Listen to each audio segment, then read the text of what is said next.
Ποτέ τόσο λίγοι δεν αντιμετώπισαν τόσα πολλά για να σώσουν έναν. Αυτόν, στρατιώτης Ράιαν, πρέπει να σωθεί έστω και με το ζόρι. Επιχείρηση διάσωση του στρατιώτη Ράιαν. Μέσα από τα πυρά των εχθρών, κάτω από αντίξωες συνθήκες, χωρίς να υπολογίζουν καμία δυσκολία, η ομάδα του λοχεία Μίλο αναλαμβάνει να φέρει τον Ράιαν πίσω στη μητέρα του, πάση θυσία.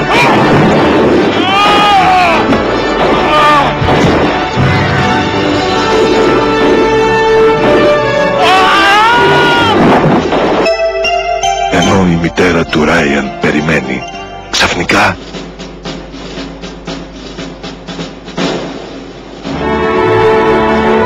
η χαρά και ο ενθουσιασμός είναι τόσο έντονα που άθελά της προκαλεί ένα μικρό ατύχημα στον γιο της Ράιαν.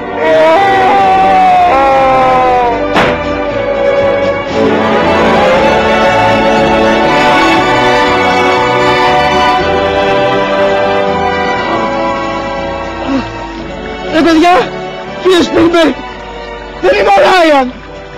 Ο Μπράιαν είμαι! Η διάσωση του στρατιώτη Ράιαν.